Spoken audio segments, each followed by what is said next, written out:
আসসালামু আলাইকুম রহমতুল্লাহি ওয়া বারাকাতুহু। প্রশ্ন পূরণ করা। ইয়াতে অঙ্কবিলাক তোলাই আছে, এতে আমি কি করি? পূরণ করি। পূৰণ কৰাৰ সৰ্বপ্ৰথম নিয়ম আছিল, সদায় আমাক কি কৰিব লাগে? যেতিয়া আমি অংকখিনি তুলিম স্থান অনুযায়ী পোনে পোনে তুলিব লাগে। 2 নম্বৰ নিয়ম আছিল, আমাৰ সদায় সোঁফালৰ পৰা কৰিব লাগে। আমি যদি বাওঁফালৰ পৰা কৰোঁ তেনেহ'লে আমাৰ নহ'ব, আমাক কি কৰিব লাগিব? সদায় সোঁফালৰ পৰা কৰিব লাগিব। এতিয়া পূৰণ কি কেনেকৈ কৰিব লাগে? সদায় আমি কি কৰিম? দুটা শাৰী পূৰণ কৰিব পাৰিম। যদি তাতকৈ বেছি শাৰী দিয়া থাকে তেনেহ'লে আমাক কি কৰিব লাগে? প্ৰথমে দুটা শাৰী পূৰণ কৰি সেই পূৰণ ফলৰ লগত আনটো যে শাৰী দিয়া থাকিব সেইটো আমি পূৰণ কৰিম। এতিয়া কেনেকৈ কৰিব লাগে? সৰ্বপ্ৰথমে আমাক যে তলৰ যে শাৰী দিয়া থাকিব বা শাৰী দিয়া থাকিব, একক স্থানৰ অংকৰ লগত ওপৰত যিমানবিলাক অংক দিয়া থাকিব গোটেইবিলাক আমাক কি কৰিব লাগে? পূৰণ কৰিব লাগে। একক স্থানৰ অংক দি প্ৰথমতে আমি কি কৰিম? একক স্থান ওপৰৰ শাৰী যে একক স্থানৰ অংক আছে সেইটোৰ লগত গুণ কৰিম। গুণ কৰি যদি আমি এটা অংক বিশিষ্ট সংখ্যা পাওঁ তেনেহ'লে আমি কি কৰিম? পোনে পোনে কি কৰি দিম? সেইটো বহুৱাই দিম। আৰু যদি কয় এটাতকৈ বেছি অংক বিশিষ্ট সংখ্যা পাওঁ তেনেহ'লে আমি কি কৰিম? একক স্থানৰ অংকটো বহুৱাই দিম আৰু আমাৰ বাকীখিনি কি হ'ব? উকলি যাব। যেতিয়া একক স্থানৰ অংক দি একক স্থানৰ পূৰণ কৰা হ'ব তাৰপিছত কি হ'ব? এই তলৰ শাৰী যে একক স্থানৰ অংক আছে সেইটো দি আকৌ কি কৰিব? দশক স্থানটো পূৰণ কৰিব লাগিব। দশক স্থানটো পূৰণ কৰি যদি আমি এটা অংক বিশিষ্ট সংখ্যা পাওঁ তেনেহ'লে কি হ'ব? আমি দশক স্থানত পোনে পোনে বহুৱাই দিম।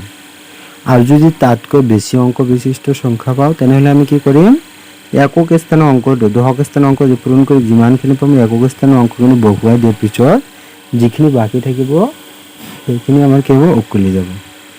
যেতিয়া কি একক স্থানৰ অংক দি দশক স্থানৰ অংকটো গুণ কৰা শেষ হ'ব তাৰপিছত আমি আকৌ কি কৰিম? একক স্থানৰ অংক দি এইফালে যে শতক স্থানৰ অংক দি আছে সেইটো আমি কি কৰিব লাগিব? গুণ কৰিব লাগিব। গুণ কৰি যদি এটা অংক বিশিষ্ট সংখ্যা পাওঁ তেনেহ'লে আমি কি কৰিম? শতক স্থানত পোনে পোনে বহুৱাই দিম। আৰু যদি কি হয় তাতকৈ বেছি অংক বিশিষ্ট সংখ্যা পাওঁ তেনেহ'লে কি হ'ব? এই একক স্থানৰ অংকটো আমি বহুৱাই দিম আৰু বাকীখিনি আমাৰ কি হ'ব? উকলি যাব। এনেদৰে একক স্থানৰ অংক দি ওপৰৰ শাৰীত যিমানকেইটা অংক দিয়া থাকিব গোটেইবিলাক পূৰণ কৰাৰ পিছত আমি কি কৰিম? পোনে পোনে আহি একক স্থানৰ অংকটো কাটি দিম। তাৰপিছত আকৌ আমাক কি কৰিব লাগিব? দশক স্থান, এইফালে যে দশক স্থানৰ অংক দিয়া থাকিব এই দশক স্থানৰ অংক দি ওপৰকাৰ যিমানখিনি অংক দিয়া থাকিব গোটেইবিলাক আমাক পূৰণ কৰিব লাগিব। পূৰণটো এই আগৰ নিচিনাই হয় যেনেকৈ কৰিব লাগে। পূৰণ কৰা শেষ হ'লে আৰু যদি এইফালে আৰু অংক দিয়া থাকে তেনেহ'লে আমাক কি কৰিব লাগিব? সেই অংক দি আকৌ কি হ'ব? ওপৰৰ শাৰী যিকেইটা অংক দিয়া থাকিব গোটেইবিলাক আমাক এনেদৰে পূৰণ কৰিব লাগিব। এতিয়া কেনেকৈ পূৰণ কৰিবলৈ আমি চাওঁ। এতিয়া কি আছে? 2 9 গুণ কিমান হ'ব? 2 9 গুণ কিমান হ'ব?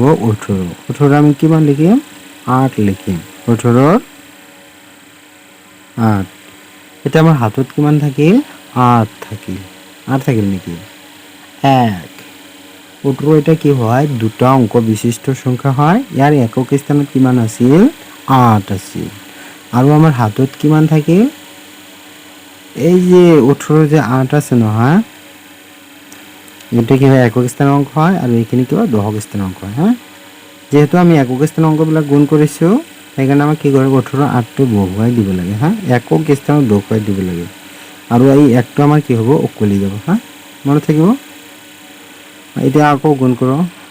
2 6 গুণ কিমান হ'ব? 12 হ'ব। 2 6 গুণ 12। হাতত আমাৰ কিমান আছিল? 1। 12 আৰু 1 যোগ কৰিলে কিমান হ'ব? 13। 13 আমি কি কৰিম? 3 লিখিম। হাতত কিমান থাকিল? 13 3 লিখিছোঁ। হাতত কিমান থাকিল? 1 থাকিল। 2 2 গুণ কিমান হয়? 4। 4 আৰু 1 যোগ কৰিলে কিমান হ'ব? 5। যেহেতু এটা অংক বিশিষ্ট সংখ্যা 5 সেইকাৰণে আমি কি কৰিম? এই পোনে পোনে 5 বহুৱাই দিম। যেহেতু একক স্থানৰ অংক দি আমাৰ ওপৰকাৰ শাৰী গোটেইবিলাক পূৰণ কৰা হৈছে সেইকাৰণে আমি কি কৰিম? একক স্থানৰ ঘৰটো কাটি দিম। এতিয়া আমি কি কৰিম? দশক স্থানৰ অংক দি ওপৰকাৰ শাৰী গোটেইবিলাক পূৰণ কৰিম। এতিয়া কি হ'ব? 4 9 গুণ কিমান হ'ব? 36। 4 1 গুণ 4 এনেকৈ আমি যদি গুণি যাওঁ তেনেহ'লে কি হ'ব? 4 9 গুণ কিমান হ'ব? 36। 36ৰ কিমান লিখিম? 36ৰ 6 লিখিম। 36ৰ 6 লিখিম। আমাৰ হাতত কিমান থাকিল 3। এতিয়া কেৱল 4 6 গুণ কিমান হ'ব 24 হ'ব। 24 আৰু 3 যোগ কৰিলে কিমান হ'ব 27। 27ৰ কিমান লিখিম 7। 27ৰ 7। হাতত কিমান থাকিল আমাৰ 27ৰ 7 লিখিছোঁ। হাতত কিমান থাকিল 2 থাকিল। এতিয়া আমি কি কৰিম এইখিনি গুণ কৰি দিম। 4 গুণ কিমান হয় 8 হয়। হাতত কিমান আছে 2। 8 আৰু 2 যোগ কৰিলে কিমান হ'ব 10। 10ৰ আমি কি লিখিম 0 লিখিম। হাতত কিমান থাকিল 1 আৰু এইফালে কিবা গুণ কৰিবলৈ আছে নেকি নাই নহয়। হাতত বসাই এতিয়া আমাক কি কৰিব লাগে যোগফল নবনাব লাগে হা। 8 সেইফালেতো তলত দিয়াই নাই 8 কেৱল 8 হ'ব। এতিয়া কি 3 আৰু 6 যোগ কৰিলে কিমান হ'ব 9 হ'ব। এতিয়া কি 5 আৰু 7 যোগ কৰিলে কিমান হ'ব 12। 12 কি লিখিব 2 লিখিব লাগে। হাতত কিমান থাকিলে 1। 0 আৰু 1 যোগ কৰিলে কিমান হ'ব 1 হ'ব। 1টো বহুৱাই দিয়া হয় আৰু এইফালে কি নাই ইয়াতে 1 আছিল 1টো বহুৱাই। এইখিনি আমাৰ কি হ'ব পূৰণফল।